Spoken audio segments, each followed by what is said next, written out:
दे रही है ना सरकार। हर गरीब का जो है केंद्र सरकार और राज्य सरकार दोनों मिलकर के मिट्टी घर से सरकार मुक्त करने के लिए विभिन्न तरह का योजना ला रही है।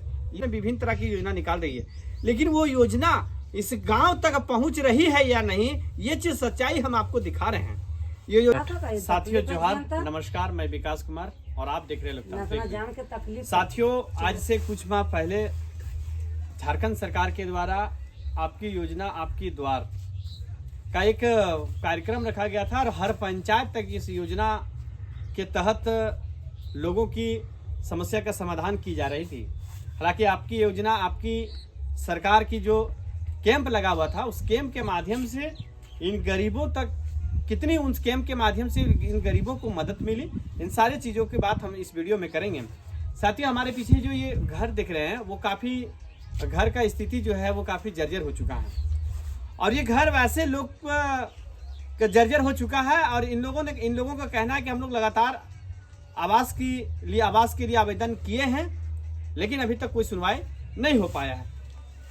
ये आप ही का घर हुआ? जी, मेरा घर हुआ। हाँ। लेकिन मेरा हम लोग का कहने का मतलब है कि मान के चलिए जैसे कोई गरीब है तो उसको भी होना चाहिए ना कि उसको पक्का घर दे, बढ़िया से रहे। सरकार तो दे रही है ना सरकार। हर गरीब का जो है केंद्र सरकार और राज्य सरकार दोनों मिलकर के मिट्टी घर से सरकार मुक्त करने के लिए विभिन्न तरह का योजना ला रही है।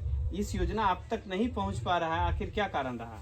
क्या कारण रहा? हम तो दिखा दे रहे हैं, लोग आते हैं दिखा दे रहे, बोलते हैं कि हो जाएगा मिल जाएगा आपको, कोई टेंशन नहीं है, हम दिलवा देंगे, ये करेंगे वो करेंगे। किनके पास आप ये समस्या को लेकर के गए थे? बस आए थे फोटो लेके वगैरह वगैरह, क्या बोलते हैं, नमू भी नहीं जानते हैं। मुखिया के पास गए थे? हाँ, वो आए थे, खुद मेरे ही घर चल के आए थे। पंचायत सेवक आए थे? हाँ आए थे, क्यों नहीं है, सब आए थे, सबको दिए, सब बोला कि थोड़ा खर्चा दीजिए, थोड़ा खर्चा दीजिए। खर्चा दिए थे? हाँ, हम लोग सोचे का भाई खर्चा देंगे तो दे देंगे और कॉलोनी मेरा आ जाएगा, इसलिए से हम लोग खर्चा देते थे। तो खर्चा दिए थे? हम दिए थे। कितना खर्चा दिए थे? कभी 200 500 इस तरह करके देते थे। हम लोग सोचते थे कि आ जाएगा, दे देंगे तो आ जाएगा, बढ़िया रहेगा, इस तरह करके दे देते थे। तो अभी तक नहीं आया है और मुखिया भैया को भी बोले कि देखिए भैया मेरा घर है, नीचे भींजा हुआ है, कभी मतलब बरसात में काफी दिक्कत होता है। बहुत दिक्कत होता है। साथियों, मानवता वहीं मर जाता है और बेशर्मी की बात तब निकल करके आती है जब 80,000 कमाने वाले लोग एक गरीब से 2 और 500 रुपया लेने के लिए मजबूर हो जाता है और उसका परिणाम ये निकल करके आती है कि उसकी समस्या का समाधान भी नहीं हो पाता है। ऐसे घरों को घर की आवश्यकता है क्योंकि केंद्र सरकार और राज्य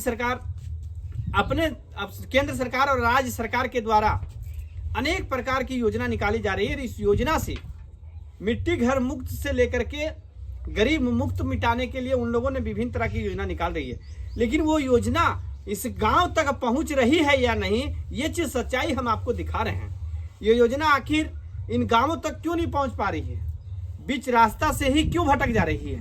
इनका कारण सिर्फ और सिर्फ कुछ बिचौलिया लोगों के कारण इनकी योजना हर गाँव तक नहीं पहुँच पाती है। क्या कुछ कहिएगा आप? बोले का कि आ जाएगा, आके क्या मांग करते हैं अभी आप फिलहाल ये बोलिए? मांग क्या करेंगे, बस वही हमको कॉलोनी दिया दीजिए, हमको घर दिया दीजिए, और क्या मांग करेंगे? हमको यही जरूरी है, ज्यादा कॉलोनी और घर, मतलब घर का आवश्यकता आपको बहुत ज्यादा है। हाँ ज्यादा है। आर्थिक रूप से आप कमजोर हैं, आपको बनाने में असमर्थ बहुत कमजोर है, इतना कमजोर बन गए हैं कि किसी को हम क्या बोले, क्या बोलने भी क्या जाएंगे। चलिए देखिए साथियों, आर्थिक रूप से बेहद कमजोर लोग ही हैं जो आपके द्वार पे चक्कर काटने के काम करते हैं। चुनाव के समय भरे मंच पे चढ़ करके बड़े बड़े वादे कर देना ही विकास नहीं होता है। ये विकास की जब आपका पोल पट्टी खुलने लगेगी तब आपको समझ में आएगा कि आपने 5 साल तक अपने क्षेत्र में किए क्या है। साथियों, मैं यहाँ की जनप्रतिनिधियों से ये निवेदन करता हूँ, मैं वीडियो से साहब को मैं इस और ध्यान आकर्षित करना चाहता हूँ कि ये घर जो है वो पूरी तरह से बेरहमी रूप से टूट चुका है, इनके तत्काल घर की आवश्यकता है।